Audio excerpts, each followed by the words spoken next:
Hello friends, कैसे हैं आप सब। Welcome to my YouTube channel law time. This is Harsha Mahajan and today I am going to discuss about prevention of damage to public property act 1984। ये act MPPSC ADPO की जो preparation कर रहे हैं उनके लिए बहुत ही इम्पोर्टेंट है। ये एक माइनर एक्ट है और ये एक्ट बहुत ही छोटा सा एक्ट है और ये हमारे सिलेबस में एडीपीओ के सिलेबस में बहुत इम्पोर्टेंट है। एक्ट स्टार्ट करने से पहले हम इस एक्ट का प्रियम्बल देख लेते हैं। इस एक्ट का प्रियम्बल बोलता है an act to provide for prevention of damage to public property and for matters connected therewith. तो पब्लिक प्रॉपर्टी क्या होता है, सबसे पहले हमको ये देखना होगा कि पब्लिक प्रॉपर्टी क्या होता है। तो जब हम एक्ट देखेंगे तो एक्ट के डेफिनेशन में पब्लिक प्रॉपर्टी बताया है कि क्या होता है। सबसे पहले हम देखेंगे की points to remember for exams. ये जो स्लाइड है ये बहुत इंपॉर्टेंट स्लाइड है, इससे एक क्वेश्चन आ सकता है कि एसेंट डेट कब मिली थी इसको, 16 मार्च 1984 को। केम इनटू फोर्स कब हुआ था, 28 जनवरी 1984। यस, इसका जो इफेक्ट है ये एक रेट्रोस्पेक्टिव इफेक्ट से एक्ट आया था। इसको साइन मार्च में करी थी पर ये एक्ट इनफोर्स में जनवरी में ही आ गया था, इसलिए ये एक्ट का जो इफेक्ट है रेट्रोस्पेक्टिव इफेक्ट से ये लागू हुआ था। टोटल नंबर ऑफ सेक्शंस इसमें सिर्फ 7 है, चैप्टर 0 है और एक्ट नंबर है इसका 3। नेक्स्ट हम बात करेंगे, अब हम डिटेल में एक्ट की बात करेंगे। सबसे पहले हम देखेंगे सेक्शन 1। सेक्शन 1 कहता है short title, extent and commencement. इसमें सिर्फ 3 चीज है। इस एक्ट का नाम हम देख ही चुके हैं, the prevention of damage act 1984। इसका जो एक्सटेंट है 31 अक्टूबर 2019 जम्मू कश्मीर रीऑर्गेनाइजेशन एक्ट आने के बाद से होल ऑफ इंडिया पे इसका एप्लीकेशन हुआ है। केम इनटू फोर्स की डेट भी हम देख चुके हैं। Next is definitions. डेफिनेशन इसमें सिर्फ 2 डेफिनेशंस दी है, 2A और 2B। 2A में बताया है कि मिसचीफ क्या होता है। मिसचीफ जो कि हमको आईपीसी के सेक्शन 425 में बताया है, तो हम आईपीसी का सेक्शन 425 देख लेते हैं। Whoever with intent to cause, क्या कर रहा है ये, cause, और knowing that he is likely to cause, या तो उसका इंटेंशन है कॉज करने का या फिर नॉलेज है कि वो ऐसा कार्य कर रहा है जिससे क्या हो सकता है, रॉन्गफुल गेन और रॉन्गफुल गेन नहीं, sorry, wrongful loss or damage to the public or to any person causes the destruction of any property or any such change in any property or in the situation thereof as destroys or diminish its value or utility or affects it injuriously commits mischief। अगर हम साधारण सी भाषा में बात करें तो mischief क्या होता है उसका हम एक छोटा सा एग्जाम्पल लेते हैं। A introduces water in an ice house belonging to Z and this causes the ice to melt. Intending wrongful loss to Z, A has committed mischief. इसने क्या किया, A ने क्या किया कि एक आइस हाउस है जो कि Z का है, वहां पे उसने क्या कर दिया, पानी छोड़ दिया। उस पानी की वजह से क्या हुआ, आइस मेल्ट हो गया, Z को लॉस हो गया और ए को कुछ भी बेनिफिट नहीं हुआ, पर उसको ऐसा करने में पता नहीं क्या मजा आया और उसने ऐसा किया। ये होता है मिसचीफ। किसी की रिंग देखना और जाके पानी में डाल देना, घुमा देना, उससे उसको कुछ भी नहीं मिला पर उसको जो सामने वाला पर्सन है उसको रॉन्गफुल लॉस हो गया, तो ये भी क्या है, एक मिसचीफ है। तो अगर कोई भी ऐसा पर्सन मिसचीफ करता है पब्लिक प्रॉपर्टी पे तो वो इस एक्ट में रोका गया है, prevention of damage to public property act में रोका गया है। अब हम नेक्स्ट देखते हैं कि पब्लिक प्रॉपर्टी क्या होता है। Public property section 2B of the act में डिफाइन है। पब्लिक प्रॉपर्टी में ये 6 चीजें बताई है कि अगर ये 6 चीजों के 6 लोगों के ओन्ड, पजेस्ड या कंट्रोल में है तो वो क्या होगी, एक पब्लिक प्रॉपर्टी होगी।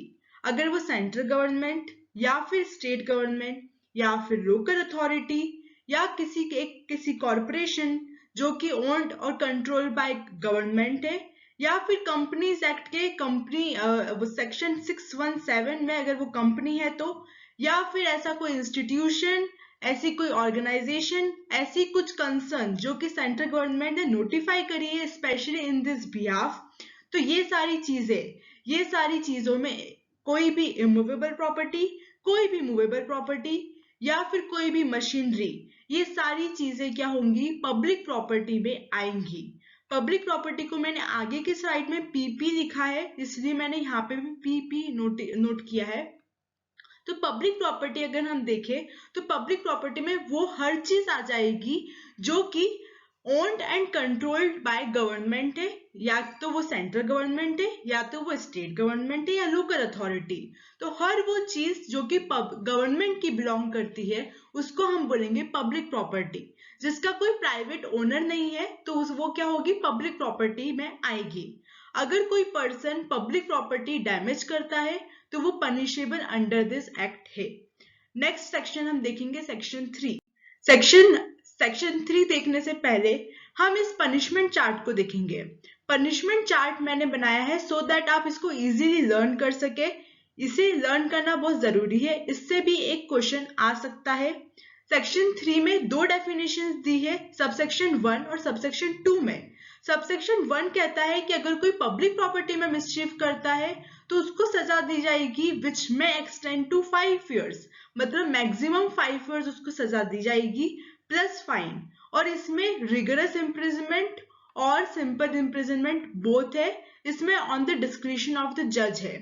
बट अगर कोई मिसचीफ सेक्शन 3 के सबसेक्शन 2 में बताई गई 5 चीजों में है, जिसको शॉर्ट में मैंने BOS MP लिखा है, जो हम नेक्स्ट स्लाइड में देखेंगे।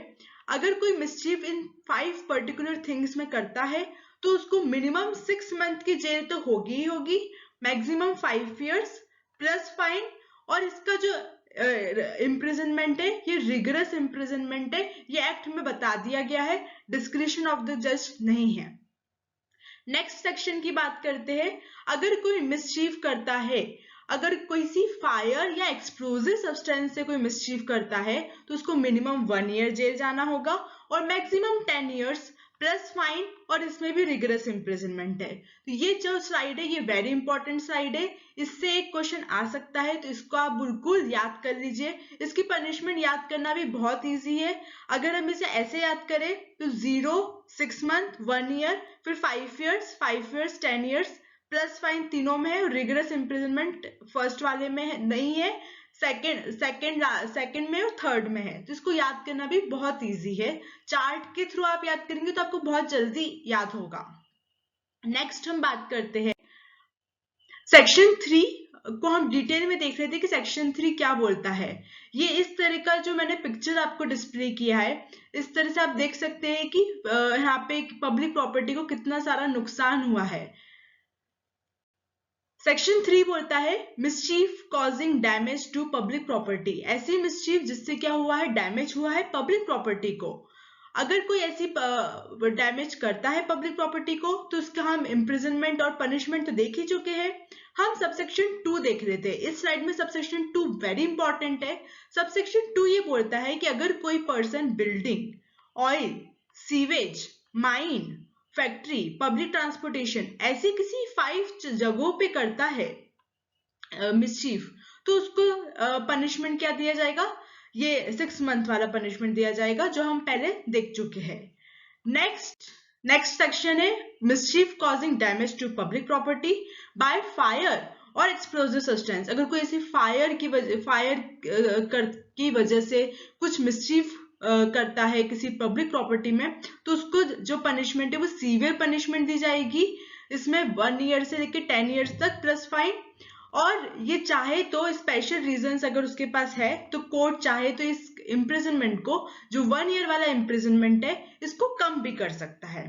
नेक्स्ट सेक्शन, नेक्स्ट अब सिर्फ 3 सेक्शन है, ये इंपॉर्टेंट सेक्शंस नहीं है। Special provisions regarding bail. क्या अगर कोई पर्सन सेक्शन 3 या सेक्शन 4 में अक्यूज्ड है या कन्विक्टेड है तो उसको बेल मिल सकती है? हाँ, तो उसको बेल मिल सकती है, पर सिर्फ एक शर्त पे।